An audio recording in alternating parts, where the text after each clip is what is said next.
경기도에서 지금은 사람들이 잘 모르지만 앞으로 크게 좋아질 아파트는 어디일까요? 좋아진다는 말은 생활 환경이 좋아질 수도 있고, 일자리가 늘어날 수도 있고, 교통이 좋아질 수도 있습니다.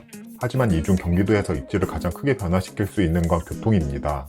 생활 환경이 좋아지고 일자리가 늘어나도 입지의 변화에는 한계가 있습니다. 하지만 교통으로 인한 입지 변화는 그 폭이 훨씬 더 큽니다.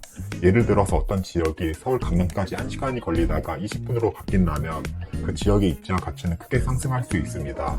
이렇게 경기도에서 앞으로 가장 좋아지고 가격도 많이 오를 만한 곳은 교통이 좋아지는 곳이라고 생각하는데요. 경기도에는 현재 GTX를 비롯해서 신안산선, 동인선, 3호선, 8호선, 9호선 연장 등 많은 교통 개발이 진행 중입니다. 그리고 지난 영상에서는 이중 월판선, 신안산선, GTX-A에 대해서 다뤘었는데 오늘은 이 노선에서 새로 생기는 역 중에서 관심 가져 볼 만한 지역과 아파트에 대해서 소개해 보겠습니다. 이번 영상을 끝까지 보시면 지금은 사람들이 크게 관심이 없지만 앞으로 크게 좋아질 지역과 아파트가 어디인지 알게 되실 겁니다. 첫 번째로 월판선입니다. 월판선은 인천의 송도역에서 성남의 판교역까지 이어지는 노선이라고 했습니다. 서울을 지나지 않는 노선이지만 경기 남부를 가로질러서 IT, 바이오, 컨텐츠 등 고소득의 일자리가 많은 판교까지 이어지는 노선입니다. 월판선의 노선도를 보면 인천부터 시흥과 강명을 거쳐서 성남 판교까지 이어지는데요. 이 중에서 월판선의 수혜를 가장 크게 볼 지역은 예상하셨듯이 인천입니다. 현재 시점에 판교까지의 접근성이 가장 안 좋고 멀리 떨어진 곳이 월판선에 의해 가장 큰 영향을 받습니다.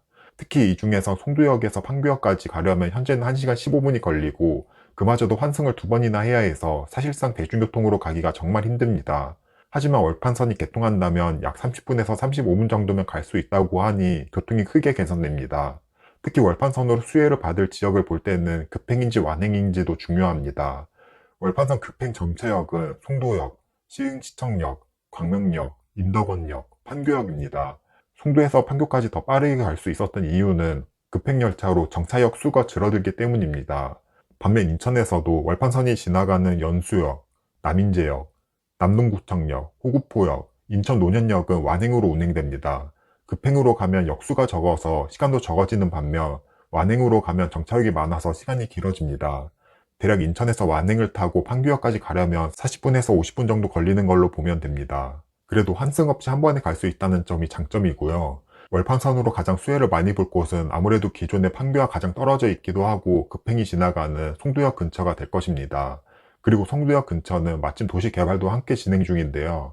송도역 역세권 도시개발 사업으로 KTX와 함께 복합 환승센터로 개발될 예정입니다.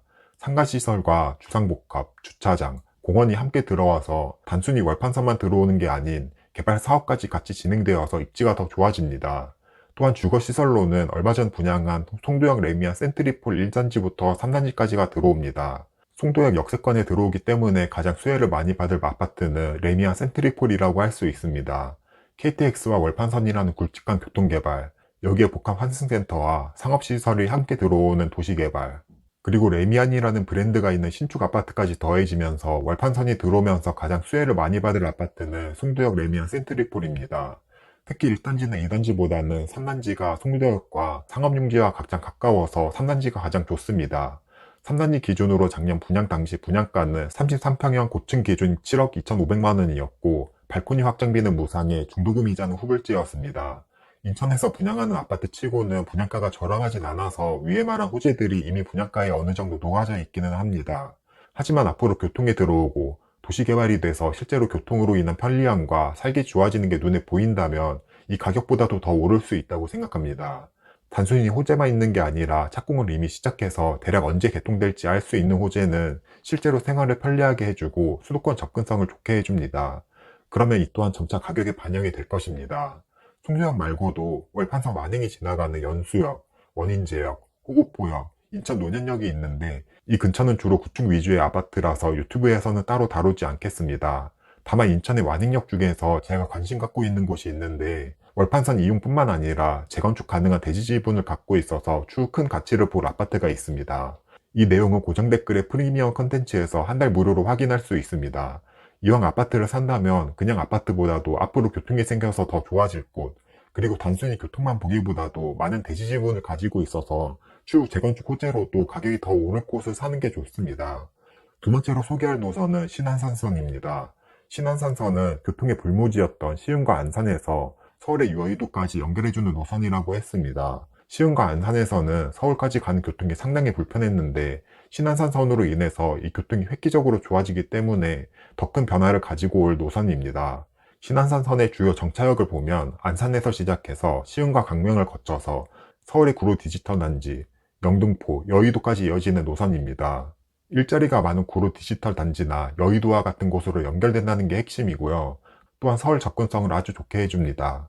현재 수인 분당선을 타고 강남까지 1시간 50분이 걸릴 만큼 서울 접근성이 좋지 않지만 추후 신안산선을 타면 30분 정도면 여의도까지 갈 수 있습니다.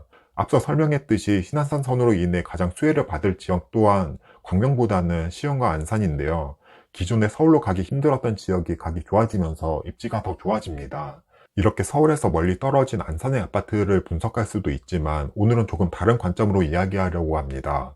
바로 이전에 언급했던 월판선과 신안산선이 동시에 들어오는 지역이 있습니다. 한 개 노선만 들어와도 가치가 달라지는데 두 개 노선이 동시에 들어온다면 두 배로 좋아집니다. 그 역은 시흥의 시흥시청역과 광명의 광명역인데요. 이 두 개 역이 월판선과 신안산선 급행이 지나가기에 가장 교통으로 인한 수혜를 많이 받을 곳입니다. 그리고 이 두 개 역 중 광명은 서울과 인접해 있고 KTX도 있기 때문에 현재 서울 접근성이 좋습니다. 하지만 시흥시청역은 서울과 거리도 멀고 교통이 안 좋기에 더 수혜를 많이 받을 수 있다고 생각합니다. 그래서 이번 영상에서는 먼저 시흥시청역 주변의 아파트에 대해서 설명해 보고자 합니다. 시흥시청역은 월판선의 장곡역 다음 외화역 전에 위치해 있으며 현재는 서해선이 지나가고 있어서 추후 트리플 역세권이 됩니다. 지금 당장은 서해선이라는 그리 좋지 않은 노선만 지나가고 있기 때문에 관심받지 못하는 곳입니다. 하지만 나중에 월판선과 신안산선이 들어온다면 가치가 꽤나 많이 바뀔 것 같습니다. 특히 두 개 노선 모두 급행 정차역이기 때문에 더 좋습니다. 한 가지 아쉬운 점은 시흥시청역 근처에는 주거단지가 제대로 형성되지 않았습니다. 현재는 초역세권이라고 할 만한 아파트가 주변에 없고 도보 10분 정도 거리의 아파트가 있는데요. 시흥시청역 왼쪽에는 구축 아파트인 대동 청구 아파트가 있고 아래쪽으로는 동안 로얄두크 아파트가 있습니다. 대동 청구 아파트는 1999년식 구축 아파트이고 세대수는 958세대입니다. 바로 앞에는 시흥시청이 있어서 약간의 상권이 발달되어 있고요. 다만 주변 아파트 세대수가 많지 않고 초등학교 하나만 있어서 학원가가 발달하진 않았습니다. 시흥시청역까지는 도보 10분 정도의 거리라서 역세권이긴 하지만 주변 생활 환경이 조금 아쉬운 느낌이 있습니다. 다음으로 시흥시청역 아래쪽에 있는 동안 로얄두크 아파트를 보면요. 동안 로얄두크 아파트 역시 시흥시청역까지는 도보로 약 10분 정도 소요됩니다. 2020년식 신축급 아파트로 세대수는 447세대로 조금은 적은 감이 있습니다. 아래쪽으로는 주거단지가 형성되어 있고 시흥시청역이 아닌 시흥능곡역 근처로 상권이 발달되어 있습니다. 현재는 동안 로얄두크 근처로는 상권이 없어서 조금은 불편할 수도 있을 것 같습니다. 하지만 여기서 현재 지도만 보는 것이 아니라 지적 편집도를 눌러보면 동안 로얄두크 아파트 위쪽으로는 준주거 지역과 상업지역이 있는 것을 볼 수 있습니다. 준주거 지역과 상업지역에는 보통 주상복합이나 상가 건물들이 올라오는데요. 앞으로 시흥시청역 인근이 개발되면서 상업시설 또한 같이 들어오게 됩니다. 그러면 근처에 새로운 상권이 생겨나고 생활에 필요한 업종들도 들어와서 더 편한 생활을 할 수 있습니다. 이렇게 현재 지도만 보는 게 아니라 앞으로 어떤 게 생길지 알아보는 것도 중요합니다. 그러면 지금까지 알아본 시흥시청역 왼쪽에 위치한 대동 청구 아파트와 아래쪽에 위치한 동안 로얄두크 아파트 중 어디가 더 좋을까요? 이에 대한 답을 하려면 현재 가격이 얼마인지를 알아야 합니다. 현재 대동 청구 아파트는 33평형 고층이 최저가 4억 7천만 원의 매물로 나와 있습니다. 동안 로얄두크 아파트는 중층이 최저가 6억 2천만 원에 나와 있고요. 그러면 두 아파트 중 어디가 더 내 집 마련 혹은 투자하기 좋을까요? 만약 제가 두 아파트 중 하나를 사야 한다면 저는 동안 로얄두크 아파트를 고르겠습니다. 그 이유로는 첫 번째로 연식 차이가 21년이 나는데 가격 차이가 크지 않습니다. 대동 청구 아파트는 이제 27년 차인 구축 아파트이고 재건축도 하기 힘든 대지 지분을 갖고 있습니다. 시간이 지날수록 감가되어가는 조금은 애매한 연식입니다. 하지만 동안 로얄두크 아파트는 아직은 신축급인 연식으로 꾸준한 신축 수요가 있을 것입니다. 또한 연식이 21년 차이가 나는데 가격 차이가 75% 수준이라면 신축을 선택하는 게 낫습니다. 이렇게 가격 차이가 연식에 비해 나지 않는 이유는 아무래도 대동 청구 아파트가 주변에 생활 편의시설이 더 많기 때문인 것 같습니다. 바로 앞에 시청이 있어서 상권이 같이 생겼기 때문이죠. 하지만 이 또한 앞으로 시흥시청역 위쪽으로 준주거시설과 상업시설이 개발되면서 각종 생활 인프라와 상권이 생기면 이야기가 달라집니다.